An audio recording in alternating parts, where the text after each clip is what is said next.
Okay, so ito yung madalas na problema. Yung nabibili na property is meron palang sabit. Which means na itong property na to pwedeng naibenta na to sa iba or itong property na to ay nakasangla pala.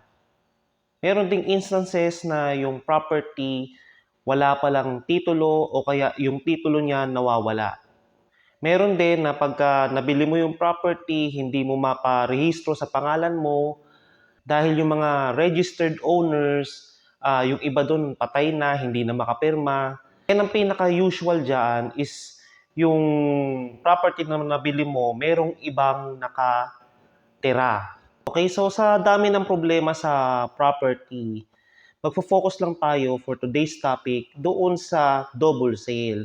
O ito yung sitwasyon kung saan may isang seller binenta ang same property sa two or more unrelated buyers.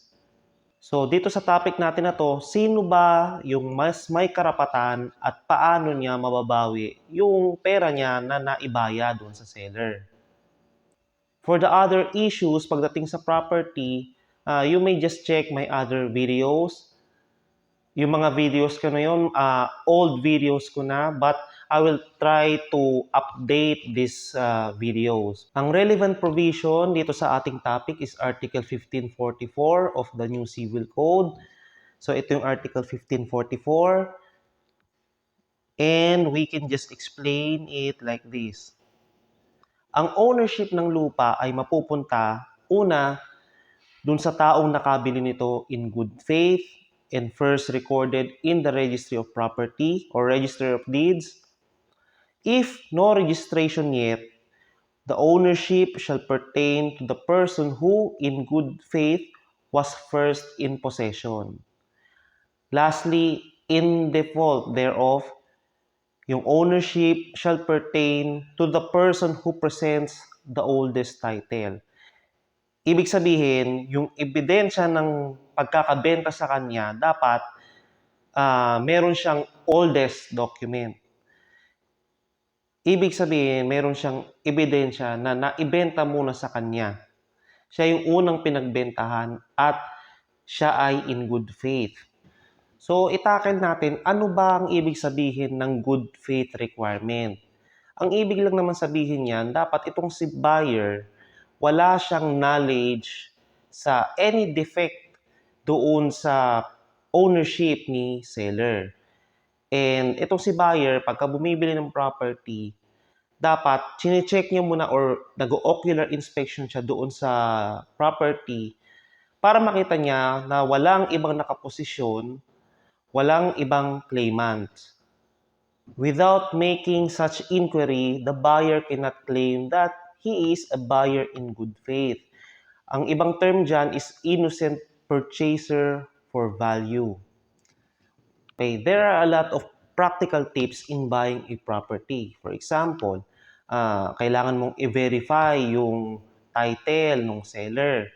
And dapat talaga, ang kausap mo is yung seller na naka-register or yung registered owner of that property. And kailangan mong bisitahin yung property para malaman mo nga kung merong ibang mga nakatira doon. Pagkausap mo yung seller, dapat makita mo man lang yung original copy ng title or ito yung tinatawag na owner's duplicate copy of title. Kasi baka mamaya nagbebenta sa'yo si seller ng kanyang property pero nawawala na pala yung titulo. And better din na mag-secure ka ng certified true copy sa Registry of Deeds para ma-check mo kung merong mga naka-annotate like nakasangla ba yan or merong adverse claim, meron ding lease pendants, yan mga ganyan.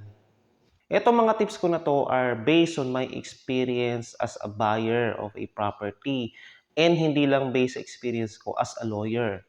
So kung ang tanong nyo is paano ba mababawi yung property in case na naibenta sa iba at hindi ka nakapagparehistro kaagad, normally criminal case for estafa yung fina-file and may iba din, ito yung usual na fina-file is yung annulment of title and recovery of ownership.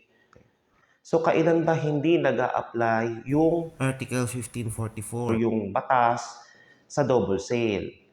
So, hindi yan mag-a-apply in cases na yung isang kontrata ay contract to sell at yung isang kontrata is a contract of sale. Kasi magkaiba yung legal implications niyan and iba yung legal effects.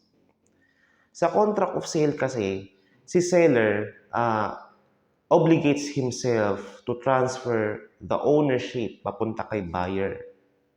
Pero pagdating sa contract to sell, mapapansin nyo dyan or mababasa nyo dyan na nire-reserve ni seller yung ownership. Kumbaga hindi niya kaagad tina-transfer yung ownership papunta kay buyer. Ang madalas diyang reservation ni seller is kailangan munang bayaran ni buyer yung purchase price in full. So, mayroong mga buyers, in order to protect their rights, pinapalagay nila doon sa kontrata, doon sa contract to sell, na bawal i-alok ni seller sa ibang prospective buyer or interested buyers itong property habang merong kontrata between them. Pero despite that contract to sell, halimbawa, binenta pa rin ni seller sa iba yung property and nag-execute ang deed of sale, tapos napatituluhan or na-transfer yung registration dito sa buyer, yung buyer doon sa contract to sell, hindi pa rin mapapaanal yung titulo. So, ang ginagawa dyan ng buyers, dyan sa mga ganyang kaso ay i-recover na lang nila yung binayad nila plus damages. So, isa pang sitwasyon kung saan yung Article 1544 hindi mag-a-apply ay in case na merong fraudulent transfers. Halimbawa, yung titulo ay na-transfer or na-transfer yung registration papunta doon sa buyer who committed fraud. Okay? Example, yung deed of sale. Yung deed of sale, finorge ni buyer yung pirma ng registered owner at pinalabas niya na binenta sa kanya yung property.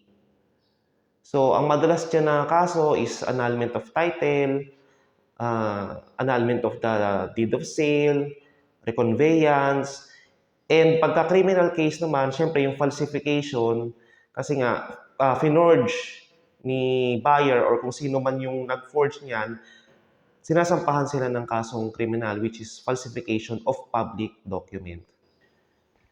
Paalala lang po, itong video na to is for academic discussion purposes only. Do not treat this as giving you legal advice. If you have an actual case, better magkonsulta na lang kayo or mag-engage kayo ng isang lawyer na malapit sa inyo. So that ends our topic today. Kindly subscribe to my channel and share this video to your friends.